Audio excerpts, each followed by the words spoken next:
Hey guys, today I'm going to show you how to overclock your NVIDIA GT-740m 64-bit graphic card. I searched around for many related videos but I never found anything particularly related to GT-740m 64-bit. So here I am showing you how to overclock your NVIDIA GT-740m 64-bit. So first of all we need some softwares.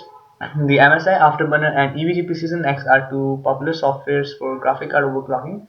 You can download them from their official website. Here you can see the MSI Afterburner's homepage. I have given the links in the description. The latest version is 4.1.0.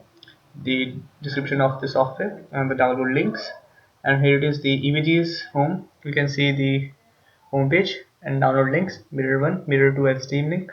To download EVG Precision X, you first need to create an account on their official on their website. So I've already downloaded and installed them. I'm going to open EVG. I'm using EVG Precision X for overclocking. You can say Afterburner if you like. So I'm going to show you how MSI looks. It is taking some time. So here it is, MSI Afterburner. You can see the interface is a little bit different, but everything is same almost. You can see it is not displaying currently any values because my EVG is accessing the sensors right now because I opened it earlier. You can see the values coming and disappearing because MSI Afterburner is trying to access the values.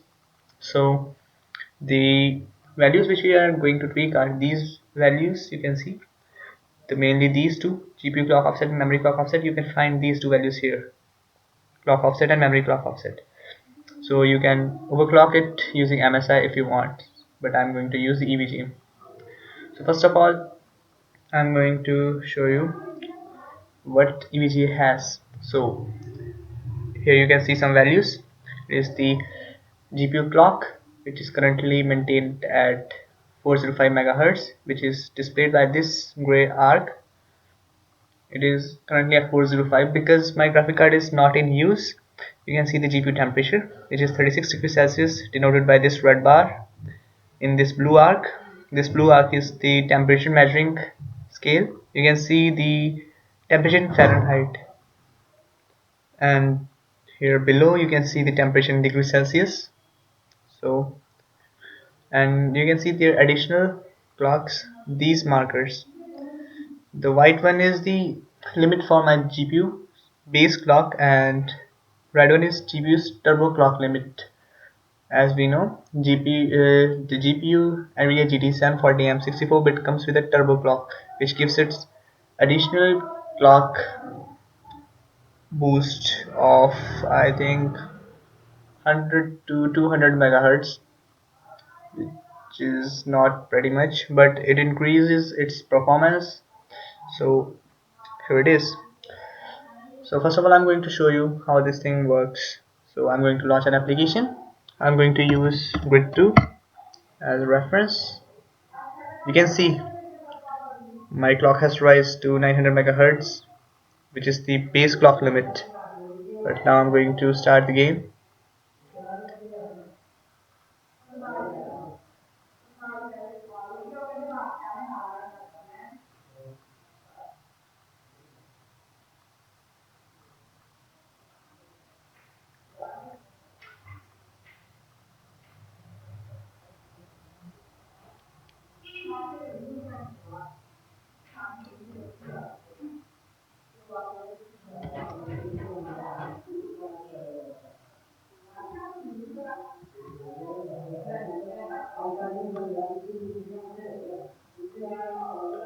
You can see the clock is at 979 megahertz because game requires this much clock, and temperature is at 41 degrees Celsius, and voltage has also increased as the increase in clock.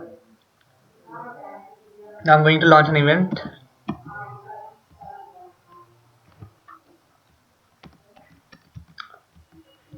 I've launched the event.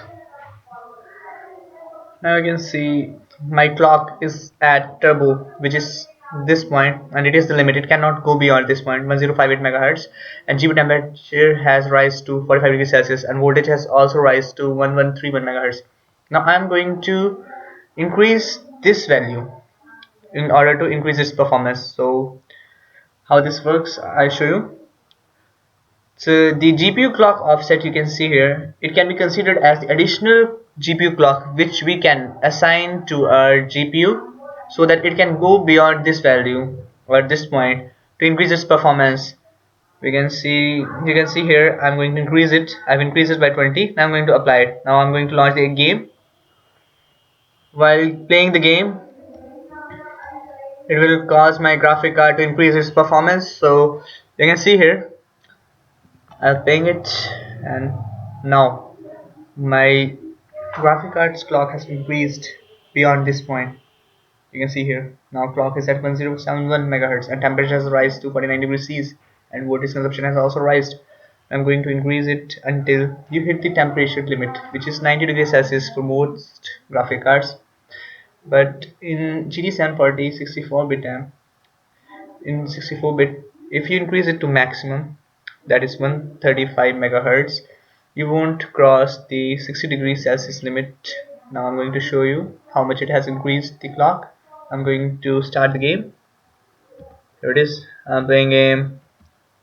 I'm smashing the car. Oh, so that it will cause my graphic card. You can see the clock has reached 1188 megahertz and the voltage has reached 1131 milliamperes and temperatures is at 50 degree and 51 degrees Celsius.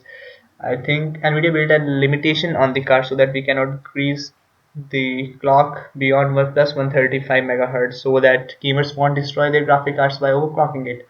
Now I have shown you how the GPU clock offset works.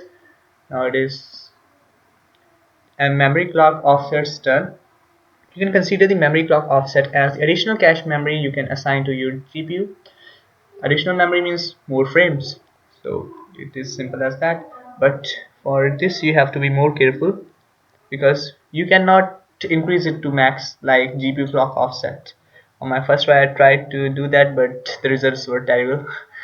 You won't like to you won't want to do this, I'm sure of it. So we are going to increase it bit by bit and apply it. You each time you increase it, you apply it and launch the game and check for the temperature and check for any graphical glitches or game crash errors or graphic driver crash errors. If you notice any graphic card driver crash errors or game crash, so it is cue to move backwards. I usually decrease it by 10. So I have done it before, so I know the optimum value is 200 megahertz. Here it is. Now I'm going to apply it. So by doing it I can improve my performance. You can go beyond 200 megahertz. I have done it before, but I would recommend you not go beyond 300, and 250 is the limit.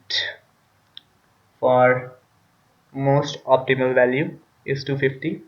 In any case you need more performance, but don't cross the 300 megahertz because it may cause your graphic driver to crash immediately, or you can see the lags in your responsiveness of Windows.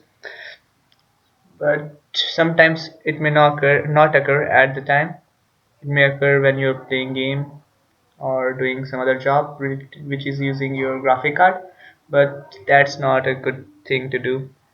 I sometimes increase it beyond 200 when I need more performance, but 250 is the limit. I never cross the 250 megahertz barrier after facing those problems. So I recommend you please use 200 megahertz or 250 megahertz as your limit. Now I have applied these values. I'm going to show you the impact on performance these values can make. I'm going to show you a recorded walkthrough.